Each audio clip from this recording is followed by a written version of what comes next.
Hello lovely people, merry Christmas. आप सभी ने 2025 में स्कैरी पम्पकिन को इतना प्यार और सपोर्ट दिया है, उसके लिए तहे दिल से शुक्रिया। और दोस्तों, 2026 में भी हम आपके लिए कई सारी दिल दहला देने वाली कहानियाँ लेकर आने वाले हैं। तो स्कैरी पम्पकिन को लाइक करना, शेयर करना और सब्सक्राइब करना भूलना मत। ये किस्सा उस इंसान का है जिसका नाम था रघु। रघु गांव का सबसे नफरत करने वाला आदमी था। कभी कोई खेत में अच्छी फसल काटता, कोई नया बैल खरीदता, कोई अपने बेटे की शादी करता, रघु का खून खौल उठता। सबके नसीब अच्छे और मैं खाली हाथ। क्यों सबको खुशियां मिलती हैं? क्यों ना मैं भी वो हासिल कर लूं जो इन लोगों के पास है। उसका मन हमेशा उल्टी चीजों की ओर खिंचता था। वो चाहता था कि सारी चीजें उसके पास आए और उसे कुछ करना ना पड़े। इसलिए कभी तांत्रिकों से मंत्र पूछता, कभी चुपके से काले ताबीज बनवाता। वो अक्सर रात में छत की तरफ अंधेरे में देखकर कल्पना करता कि एक ऐसी विद्या हो जो सब कुछ दे दे, दौलत, ताकत, जिंदगी। गांव वाले उससे कतराते। अरे उससे दूर रहो, रघु कभी किसी का अच्छा नहीं सोचता है। हाँ, भगवान ना करे उसकी नजर लगे, एक काम बिगड़ जाता है। रघु से दूर रहना, उसकी नजर लग गई तो बीमार पड़ जाओगे। दोपहर का समय था। गांव के बीचों बीच से निकलने वाली पुरानी पगडंडी पर कुछ लोग आ जा रहे थे। अचानक दूर से खड़ाओं की टक टक की आवाज आने लगी। लोगों ने देखा एक बूढ़ा बाबा, दुबला पतला शरीर, आंखें गहरी और चेहरा झुर्रियों से भरा, गले में माला और हाथ में लाठी लिए जा रहा था। वो बीच सड़क पर खड़ा होकर ऊंची आवाज में बोलने लगा। सुन लो रे गांव वालों, काला जादू खेल मत समझना और मृत विद्या वो तो मौत से भी गहरी खाई है। जिसने इसे साधा या तो अमर हुआ या काल मौत मरा। ये विद्या किसी का उपकार नहीं करती, बस बलिदान मांगती है। लोग ठहर कर 2 पल उसे देखते, फिर हंसते हुए आगे बढ़ जाते। अरे पागल बूढ़ा है, रोज नई कहानी सुनाता है। इसकी बातों पर कौन ध्यान देगा? चलो अपना काम करो। कोई रुका नहीं, लेकिन रघु के कदम वहीं जम गए। उसके कानों में अमर शब्द गूंज रहा था। उसकी आंखें चौड़ी हो गई। वो धीरे धीरे बाबा के और करीब आया। बाबा, ये विद्या सचमुच अमर बना सकती है। बाबा ने उसकी आंखों में झांका। उनमें न इंसानियत थी, न कोई दुख, बस लालच और पागलपन। हाँ, पर यह विद्या साधारण नहीं है। इसके लिए इंसान की आत्माराम हड्डी चाहिए, जिसे लोग 1.5 फुटिया कहते हैं। वो हड्डी उस मुर्दे की होती है जिसकी आत्मा अभी धरती से मुक्त नहीं हुई है। इसे उठाना मौत को घर बुलाने जैसा है। मेरी जान की फिक्र मत कीजिए बाबा, मुझे बस विद्या चाहिए, मुझे अमर होना है। रघु ने कुछ पल चुप रहकर बाबा को देखा, फिर एकदम टूटे हुए अंदाज में बोल पड़ा। बाबा, मेरी जिंदगी बर्बाद हो चुकी है।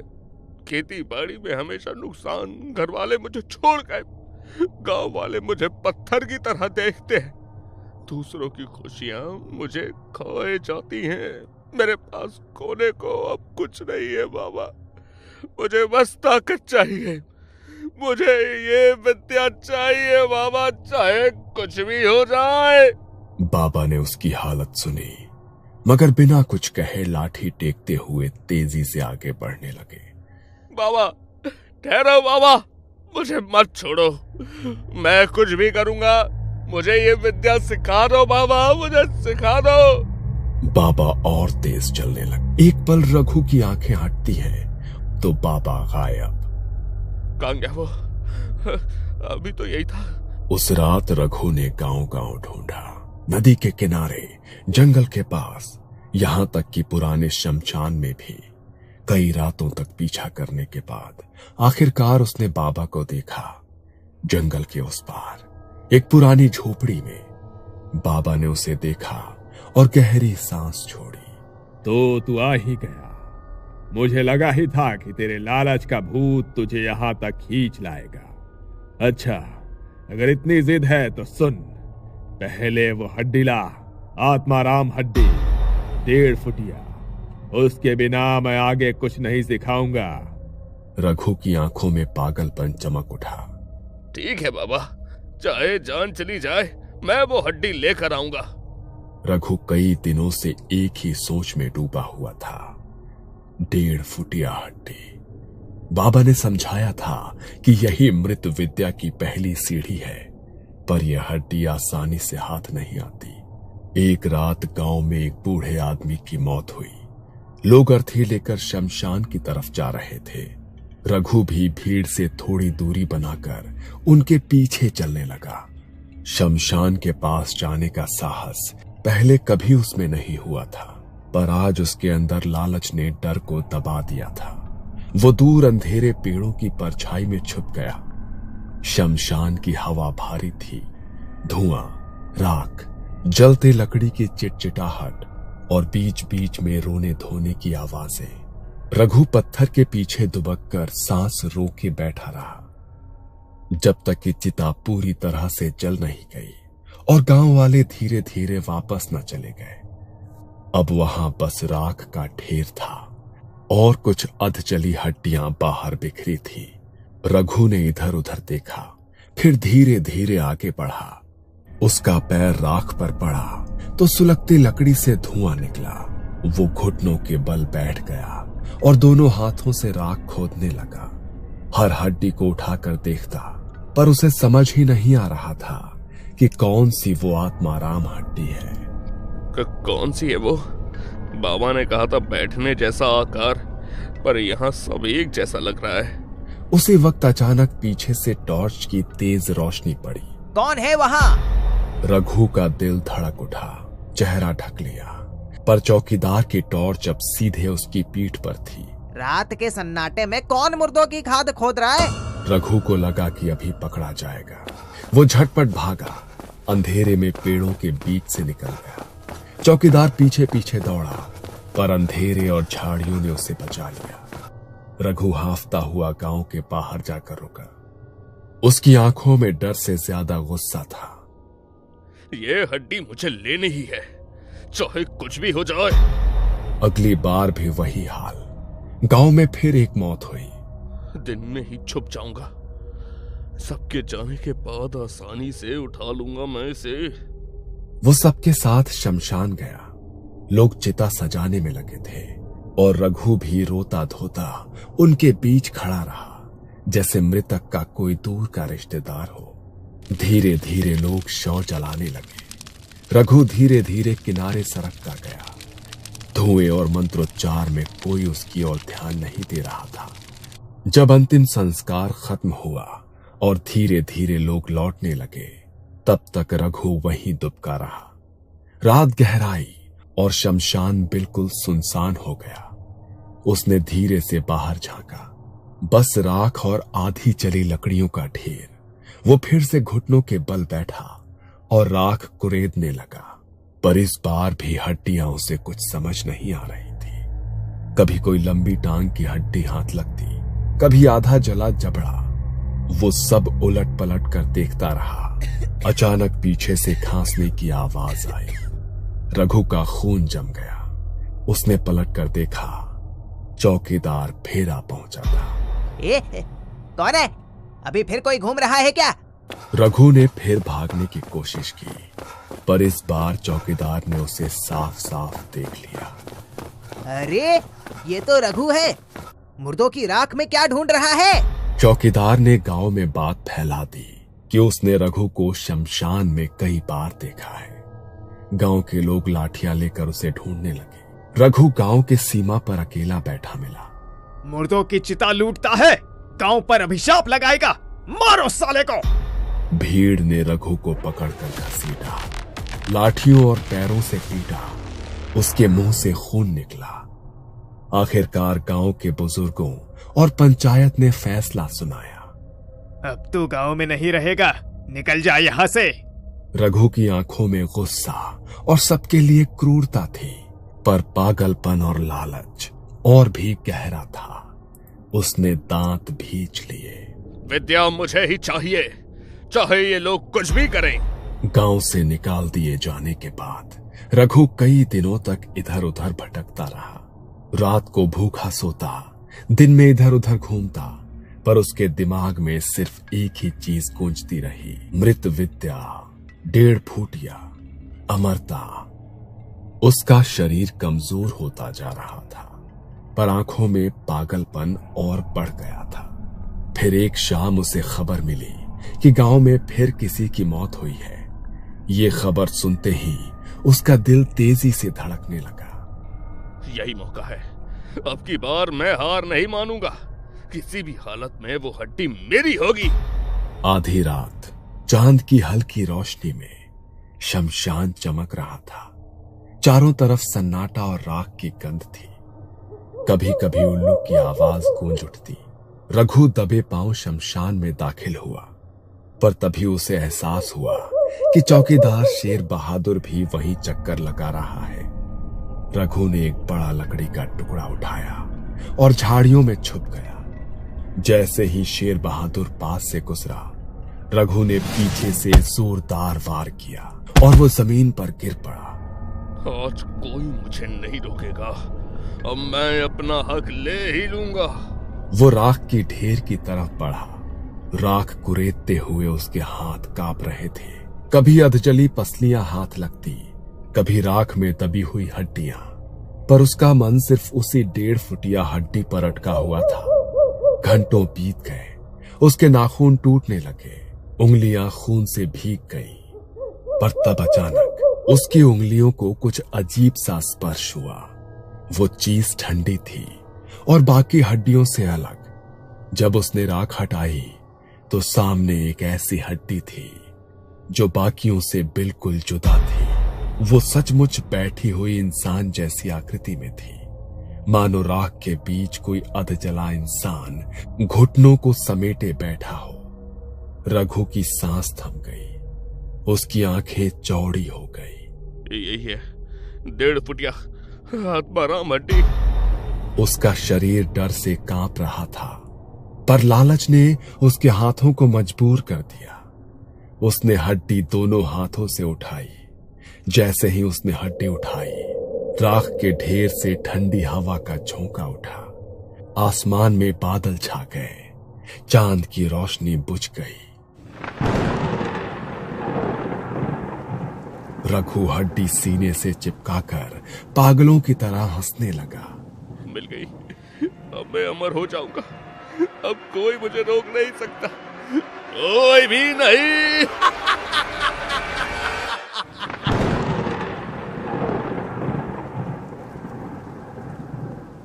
वो हड्डी कपड़े में लपेटकर अपने झोले में डालकर भागा। पीछे शमशान से अजीबोगरीब सी आवाजें आ रही थी, मानो कोई धीरे धीरे रो रहा हो या राख के नीचे से कोई भारी सांस ले रहा हो। पर रघु अब सिर्फ अपने सपनों में खो गया था। उसे लग रहा था कि वो अब साधारण इंसान नहीं रहा, वो अपने आप को अमर और ताकतवर देखने लगा था। अगली शाम रघु बाबा के ठिकाने पर पहुंचा। घने जंगल में बनी छोटी सी झोपड़ी, दरवाजे पर लाल धागे और नींबू मिर्च टंगी हुई। अंदर धूप बत्ती और जड़ी बूटियों की गंध फैली हुई थी। बाबा चुपचाप मंत्र पढ़ रहे थे। रघु ने झोला खोलकर हड्डी उनके सामने रख दी।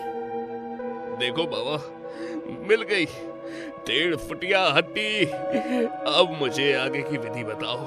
अब मुझे मृत विद्या चाहिए, अमर होना है मुझे। बाबा की आंखें हड्डी देखकर बड़ी हो गई। कुछ देर तक तो वो चुप रहे, फिर धीरे धीरे बोले। तूने हड्डी पा तो ली है, पर ये तेरे लिए वरदान नहीं, अभिशाप भी बन सकती है। अब असली परीक्षा शुरू होगी और यहां से पीछे मुड़ने का कोई रास्ता नहीं।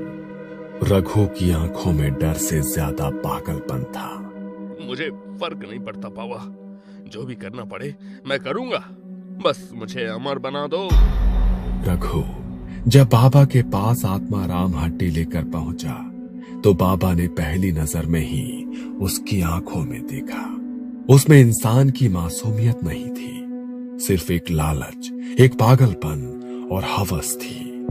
बाबा का दिल कांप गया। तू सच में इसे कर ही बैठा। तेरी आंखों में मैं अब भी इंसानियत नहीं देख रहा, बस अंधेरा है। याद रख, ये खेल नहीं है। जो हड्डी तू लाया है वो तुझे वरदान भी दे सकती है और अकाल मौत भी। रघु ने बाबा की बात काट दी। बाबा, मौत से डरता होता तो आज यहाँ ना होता। मुझे बस विद्या चाहिए, मुझे अमर होना है। बाबा ने गहरी सांस ली और पास रखी लकड़ी की थाली उठाई। थाली में कुछ चीजें रखी थी, राख, लाल धागे, काले तिल, चाकू और तेल से भीगे नींबू। सुन, अब ये विद्या की असली तैयारी है। यह आत्माराम हड्डी 7 दिन तक जमीन में गाड़ी जाएगी, किसी सुनसान जगह जहां दिन रात कोई ना आता हो। 13वें दिन से पहले इसकी विधि पूरी करनी होगी। अगर तू विधि करने से चूका तो जिस आत्मा से ये जुड़ी है वो तुझे जिंदा निगल जाएगी। रघु की आंखें चमकने लगी। बस इतना ही? ये तो मैं कर लूंगा, आगे बताओ। ये 7 दिन सबसे कठिन होंगे। तुझे नींबू और काले तिल रोज जलाकर मंत्र पढ़ने होंगे। रात को उस जगह के आसपास कोई आए तो उसे वहां से भगाना होगा। और सबसे जरूरी बात, वो हड्डी रात को रूप बदल सकती है। कभी बच्चे जैसी लगेगी तो कभी बूढ़े जैसी। अगर तूने उसे गलती से फेंक दिया तो तेरा दिमाग वहीं खत्म हो जाएगा। रघु ने बिना सोचे समझे हामी भर दी। चाहे कुछ भी हो जाए मैं ये सब करूंगा, बस विद्या मेरी होनी चाहिए। रघु उसी रात एक सुनसान टीले पर गया। वहां जमीन खोदकर आत्माराम हड्डी काट दी और ऊपर राख छिड़क दी। पर रात को अजीब होने लगा। उसके कानों में जैसे फुसफुसाहट गूंजने लगी। निकाल मुझे, निकाल। रघु चौंक कर उठ बैठता है, पसीने से तरबतर हो जाता है। सुबह वो उस जगह गया तो देखा कि हड्डी आधी बाहर निकली हुई थी, मानो जमीन ने उसे थूक दिया हो। उसने फिर गड्ढा खोदा और हड्डी दबा दी, पर शाम तक वो फिर बाहर मिलती है। ये जमीन इसे थूक क्यों रही है? क्यों नहीं मानती है? तीसरे दिन उसने और गहरा गाड़ा, राख, तेल और तिल से गड्ढा भरा। पर उस रात उसे एक सपना आया। सपने में उसने देखा कि कोई लंबा काला आदमी उसकी गाड़ी हुई हड्डी निकाल रहा है और हड्डी उठाकर उसकी ओर हंस रहा है। रघु नींद से चीख कर उठा। सुबह भागकर टीले पर गया तो देखा कि हड्डी वही थी, पर उसके ऊपर अजीब पंजों के निशान थे, मानो किसी जानवर ने उसे खुरच कर बाहर निकाला हो। उसकी हालत खराब होने लगी, पर लालच उसे और खींचता गया। आखिर 7 दिन पूरे हुए। रघु थका हारा, कांपता हुआ हड्डी फिर से कपड़े में बांधकर बाबा के पास पहुंचा। बाबा, 7 दिन हो गए हैं, अब आगे बताओ। अब विद्या पूरी करो बाबा। बाबा ने हड्डी उठाकर मंत्र बुदबुदाया और उसकी ओर देखा। अजीब बात है, यह हड्डी साधारण नहीं लगती। इसके चारों ओर बहुत भारी परछाइयां हैं। फिर बाबा ने गंभीर होकर कहा, अब अंतिम विधि करनी होगी। 13वें दिन की रात से पहले तेल के चौमुखे दिए जलेंगे। राख, रक्त और मंत्र के साथ आत्मा को बुलाना होगा। अगर आत्मा आई और तू उसे बांध पाया तो विद्या तेरी होगी, और अगर आत्मा तुझसे छूट गई तो ये तेरा शरीर उसका निवास बन जाएगा। रघु की आंखों में डर नहीं बल्कि पागलपन और बढ़ चुका था। जो होगा देखा जाएगा बाबा, अब मुझे रोकने वाला कोई नहीं, बस शुरू करो। 13वीं रात चारों तरफ काला अंधेरा, हवा भारी, जैसे जमीन भी किसी भयानक इंतजार में दबी हुई है। रघु और बाबा शमशान के उस कोने में पहुंचे जहां रघु ने 7 दिन पहले हड्डियां गाड़ी थी। वहां चारों तरफ राख फैली थी और चिता की जली हुई लकड़ियों से धुएं की हल्की गंध आ रही थी। बाबा ने चारों तरफ काला धागा बांधा और बीच में गोलाकार घेरा बनाया। फिर घी से एक दिया जलाया और हड्डियों को उस घेरे के बीच रखा। आज की रात आखिरी है रघु, याद रख, इस घड़ी जरा भी डर गया तो ये आत्मा तुझे चीर कर रख देगी। रघु की आंखों में अजीब चमक थी, पर उसके होंठ कांप रहे थे। उसने अपने मन में बस यही सोचा, बस आज की रात, कल से मैं अमर हो जाऊंगा। बाबा ने विधि शुरू की।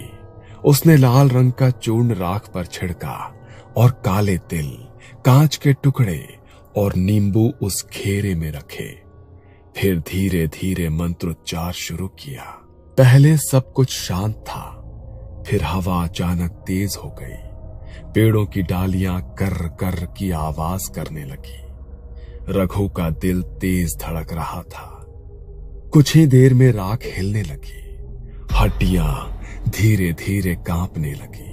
बाबा, ये हड्डियां हिल रही हैं बाबा। चुप रह, मंत्र बोलता रहे, यही असली घड़ी है। लेकिन रघु की आंखें फैल गई। हड्डियों से धुआं निकल रहा था और धीरे धीरे उस धुएं से एक परछाई बन रही थी। वो परछाई लंबी और भयानक सी थी। उसकी सांस से जैसे राख उड़ रही थी। रघु का गला सूख गया। उसने बाबा की तरफ देखा, पर बाबा आंखें बंद कर मंत्र पढ़ रहा था। मंत्र मत रोक, वरना ये तुझ पर हावी हो जाएगी। रघु की नजर परछाई से मिली। उसकी रीढ़ की हड्डी तक ठंड दौड़ गई। वो परछाई सीधे उसकी ओर बढ़ने लगी। रघु बुरी तरह कांपने लगा। उसके होठों से मंत्र टूटने लगे। बाबा, ये मेरे पास आ रही है। बाबा, बाबा। डर मत, बोलता रह, नहीं तो तेरा अंत यही है। लेकिन रघु के दिल में जो लालच था, अब डर ने उसे पूरी तरह कुचल दिया था। उसकी जुबान लड़खड़ा गई और मंत्र अधूरा रह गया। अचानक तेज चीख के साथ वो भयानक परछाई रघु पर टूट गई। उसकी चीख ने उस पहाड़ी की शांति को हिला दिया। नहीं, मुझे अमर होना है।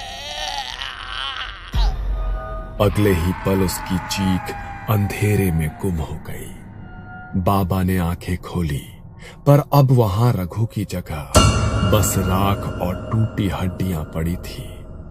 अचानक हवा थम गई। मृत सन्नाटे में सिर्फ दिए की लौ कांप रही थी और धीरे धीरे वो काली परछाई वापस उसी हड्डी में समा गई। बाबा अवाक रह गए। उसकी आंखों में डर था, चारों तरफ सन्नाटा। रघु अब राख के ढेर में पड़ा था। उसका चेहरा काला, आंखें खुली हुई और शरीर ऐसा लग रहा था मानो अंदर से खाली हो गया हो। बाबा धीरे धीरे आगे बढ़े। उनकी सांसें भी भारी हो चुकी थी। उन्होंने रघु का शव देखा और चौंक पड़े। ये कैसे हो गया? आत्मा कभी इस तरह कब्र से निकलकर साधक को खत्म नहीं करती। कुछ तो गड़बड़ है। बाबा की नजर उस हड्डी पर पड़ी जो अभी भी घेरे में रखी थी। वो कांपते हाथों से उसके पास गए। जैसे ही उन्होंने पहली बार हड्डी को हाथ में उठाया, एक ठंडी लहर उनके शरीर में दौड़ गई। उनके कानों में किसी औरत, किसी बच्चे, किसी बूढ़े की एक साथ चीख गूंज उठी। ये सामान्य हड्डी नहीं है। बाबा ने हड्डी को अपने झोले में डाला और आंखें बंद करके मंत्रोच्चार शुरू किया। वो लगातार तांत्रिक बीज मंत्र बोलते रहे ताकि असली रहस्य पता चल सके। धीरे धीरे उनके सामने दृश्य खुलने लगा। उन्होंने देखा वो इंसान जिसकी ये हड्डी थी, उसके ऊपर पहले ही किसी ने काला जादू किया हुआ था और उसी काली आत्मा ने उस इंसान की जान ली। उसकी आत्मा पर कई और आत्माओं ने कब्जा कर लिया और उसी कब्जे ने उसे अंदर से खा लिया था। इसलिए उसकी आत्मा इतनी शक्तिशाली हो चुकी थी कि वो कभी किसी साधक के वश में नहीं आएगी। हे भगवान, ये तो शापित हड्डी है। इसमें एक नहीं कई आत्माएं बंधी हुई हैं। इसलिए इसी ने रघु की जान ले ली। ये किसी इंसान के बस में आ ही नहीं सकती। बाबा ने गहरी सांस ली। उन्होंने चारों तरफ देखा और जल्दी जल्दी मंत्र पढ़ते हुए हड्डी को फिर वहीं गाड़ दिया। पर उनके चेहरे पर एक डर साफ झलक रहा था, जैसे वो जानते हो कि यह हड्डी सिर्फ रघु के लालच का अंत नहीं, बल्कि भविष्य में भी किसी और की बर्बादी का कारण बनेगी। ये कहानी आपको अच्छी लगी हो तो हमें सब्सक्राइब करें, हमारा इंस्टाग्राम और फेसबुक पेज जरूर फॉलो करें। अगर आपके पास ऐसी ही कोई कहानी हो तो हमें कमेंट बॉक्स में भेजें। हम कोशिश करेंगे कि अगली एनिमेटेड स्टोरी आपकी होगी।